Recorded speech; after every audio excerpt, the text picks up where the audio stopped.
Hello viewers, Neri here. Today I'm going to share with you about the 3 things you should consider before joining LiveGood. Before that, hit the subscribe button and the notification bell. Also, mag-iwan kayo ng inyong questions sa comment section so I could answer you if you have any, okay? I am assuming na meron ka ng idea kung ano yung LiveGood. Nag-research ka na tungkol sa kanya, pinag-aralan mo na siya. For ka sumali, I will give you some things to consider, mga bagay na kailangan mong pagnilay-nilayan o pag-isipan bago ka sumali. Okay? Baka makatulong ito sa'yo.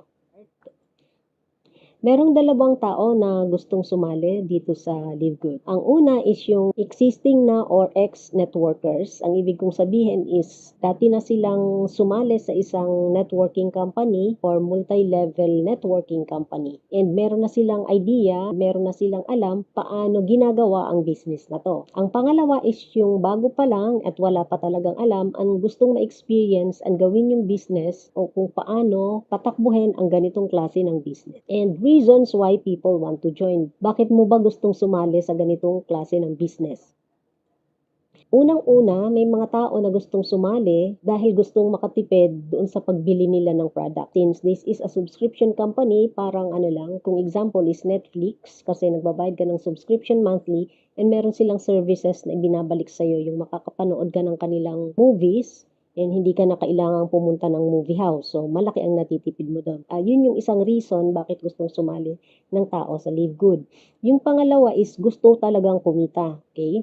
Now, doon naman sa gustong kumita, mayroong dalawang klase pa ng tao dyan. Okay? Yung una is as a passive income. Gusto mo lang magkaroon ka ng passive income, yung hindi mo tatrabahuhin. And yung pangalawa is yung seryoso ka talaga na gawin yung business. Kahit sino ka man dyan sa mga nabanggit na klase ng tao or dahilan, pasok na pasok pa rin ang business ng LiveGood para sa'yo. Let's move on to the next.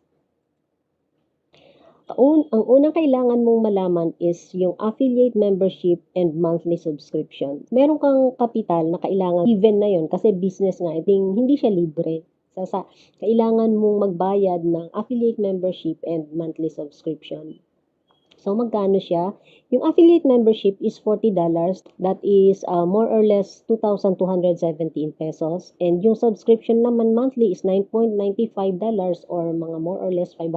Kung isipan mo kung ma-maintain mo ba yung inyong monthly subscription. Sa bagay, napakababa lang yan, 560. So, dapat kung isipan mo kung eto ba, maluwag ba sa loob mo na magbabayad ka 9.95 monthly. Next is 2 options to earn. Merong dalawang option para kumita dito sa company na to. Although yung company meron siyang ino-offer na 7 ways to earn, ang papakita ko lang sa inyo is yung dalawang option, paano ka kumita.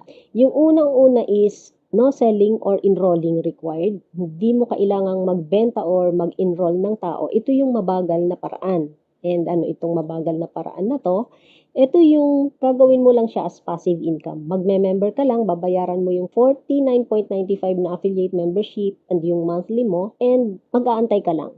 Kaya tinatawag siya na passive income. Kasi ang gagawin mo lang is, maintain mo lang yung monthly subscription mo and then mag-aantay ka lang. That's it. Pangalawa is, yung enroll people to earn more. Yan yung mabilis na paraan para ka kumita. Hindi ka lang kikita, ikakayaman mo pa ito. And yan yung tatrabahuhin mo talaga yung business. Okay? You have to consider it na parang regular job mo. Gagawin mo siya 8 to 5, ganoon. And also, siseryosohin mo talaga siya. Since ang LiveGood ngayon is a global company na marami na siya actually worldwide, umabot na tayo ng 6,600 plus paid subscribers. So, marami na ring mga scammers na ginagaya yung website, ni-scam yung mga tao. Kailangan yung tandaan na magre-register kayo is doon talaga kayong maglaland sa official na website. What's the fake website URL looks like? So, pag nakakita kayo ng mga ganyang website, mga ganito, take note na lang, livegood88.com, livegoodofficial.com. Hindi po siya yung LiveGood website. Fake po yan. Kailangan yung pag-aralan, ano pa yung mga parts ng URL, Universal Source Locator. Yan po ang tawag dito. Ito po. Yan po yung address na pinupuntahan nyo or nilalagay nyo sa browser para makapunta po kayo dun sa website na gusto nyo puntahan. Ito po ang official na LiveGood website. livegood.com lang po ang nakalagay dapat. Wala pong iba dapat na nakakabit po dito sa dulo. Yan lang po dapat. Pero meron pong iba-ibang klase yan since meron pong mga affiliate. Pag-aralan po muna natin ano po ba itong parts ng URL. Ang unang-una po is itong HTTPS, Hypertext Transfer Protocol po ang tawag dyan, or yan po yung ginagamit para matransfer yung data between sa web server and the browser. Pansinin nyo po, may nakalagay po dito na HTTPS po dito. Dito po HTTP. Ano pong ibig sabihin nun? Yung HTTPS po is ano lang po yan, dinagdagan lang yung security. Mas secured po yung HTTPS. May additional security or encryption na idinagdag para secured po, lalo na po yung magbabayad ka, gagamitin mo yung credit card mo, yan, secured po siya pag meron pong S po dito. Take note po kayo po doon parate. And then, itong livegood.com, yan po yung tinatawag na domain name. Ano pong ibig sabihin ng domain name? Yan lang po yung easy to remember na pangalan para ma-access nyo po yung website, or yan po yung official na pangalan na ginagamit ng company. So, next is, ito po yung ating official websites. It's either of these four. It's either of these four. Livegood.com, meron po tayo ditong livegoodtour.com, shoplivegood.com.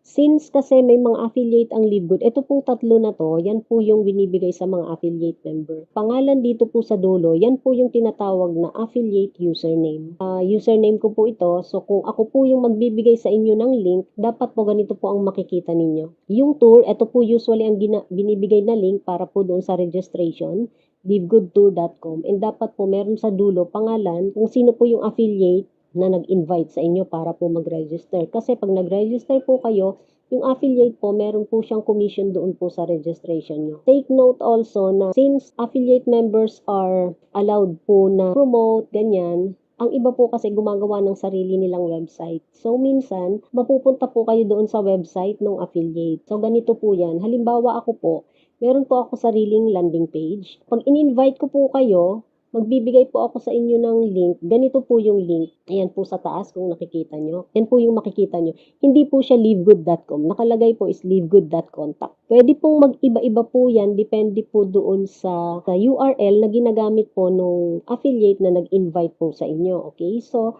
ang important lang po dito, halimbawa is pag clinic nyo po ito, okay, ayan. Meron po dito, lock in your free spot now. So, ito na po yung time na magre-register po kayo, di ba? So, i-click nyo lang po yan. Dapat, mapupunta pa rin po kayo dun sa pinakita ko. Ayan na po. Yung official po na site ng Livegood. Ito po, livegoodtour.com. Same po yan nang naandito po sa pinakita ko po sa inyo kanina. Ito po. Livegoodtour.com. Ito. Ang difference lang po, kalagay lang po dito kung saan po nanggaling yung source. Ayan. Pero makikita nyo na andito po yung pangalan ng affiliate. Ito lang po parati ang i-consider nyo. Dapat po yung domain name ng company na andun. Saka yung pangalan mismo nung nag-invite po sa inyo. So ayan, makaka-consider na po ninyo na that is the official Livegood website. Sana po malinaw and maging aware po kayo doon para hindi po tayo na-i-scam. Number 3 is kailangan mo lang maging patient and consistent. Sinasabi kong maging patient ka kasi kung doon ka nagfo-fall sa passive income, kailangan mong maging patient. Kailangan mong maging consistent kung nagfo-fall ka doon sa gusto mo talaga itong gawing business. Sinasabi kong maging consistent ka na mag-share tungkol doon sa Livegood. Consistent, maghihikayat ng tao. Kasi yun yung paraan para magkaroon ka ng earnings. Aside doon sa product. Yung products naman kasi is given na pag may bumili, meron ka talagang share doon sa commission ng products, okay? But ang pinakamalaking earnings talaga dito is yung pag nag-invite ka talaga ng tao. Ganito yung appearance ng matrix. Ganyan talaga yan kasi nag-i-spread yung tao eh. Hindi yan pyramid scheme. Kailangan talagang i-spread yung tao. Halimbawa, ito ikaw, pag may in-invite kang tao, magpo-fall under you. Yung tao na in-invite mo, pag nag-invite din sila, magpo-fall under sa kanila. Or kung ikaw ito, halimbawa na-invite mo tong dalawa na to and then magdadagdag ka ng tao, magpo-fall under dito sa mga tao mo. Ganun siya. And anyway, hindi ko na masyadong i-discuss yan kasi hindi mo naman talaga kailangang intindihin paano ba kumikita kasi pag ginawa mo talaga yung part mo, kikita at kikita ka. Pinapakita ko lang ito para meron kang idea and para hindi mo naman sabihin na kailan ba ako kikita, ganon, okay? Hindi ka tanong ng tanong. Yung matrix, sabi ko nga, yung ganito. And kada tao na under you, itong mga tao na under you, monthly meron kang share sa kanila kasi nagbabayad ng mga subscription to. Magkano yung subscription natin? 9.95 yung subscription. 2.50% nung binabayad nila sa subscription, meron kang share doon. That is $0.25 every month. Kaya umaabot ng 2,047.50 or $48 monthly is dahil pag umabot ka ng level 12 or napuno yung matrix mo ng hanggang level 12, ang tao na naandyan na is umaabot na ng 8,190 katao, imumultiply mo siya ng 0.25, yun yung umaabot ng 2,047 or $48. Hindi siya ganun kadaling kitain, hindi siya ganun kabilis, pero eventually, kikita ka. Sa ayaw at sa gusto mo, kikita ka. Kasi ganito yan, papakita ko sa'yo. Sumali ako sa Live Good noong June 13. So, sabihin na lang natin na 13, ano ngayon, September 10. So, sabihin na lang natin 3 months. Sabihin na lang natin 92 days. 92 days since sumali ako. 484,149 na ang sumali pagkatapos ko. Okay, so i-divide natin yan ng 92. Divide by 92. So, makikita mo, dyan pa lang yan sa power line ko, 5,262 ang sumasali daily. So, yan po. Mabilis naman po siya. And kung ang iyong upline po is masipag, madali pong mapupuno yung matrix. Pero hindi po assurance yun. Kailangan pong maging patient ka lang po talaga kung nagfo-fall ka doon sa nag-aantay lang. Pero kung gagawin mo talaga ang business, madali ka pong kikita. Makikita nyo po dito, ito, ano lang po ito ha, matrix lang po ito, share lang po ito doon sa subscription monthly ng mga members.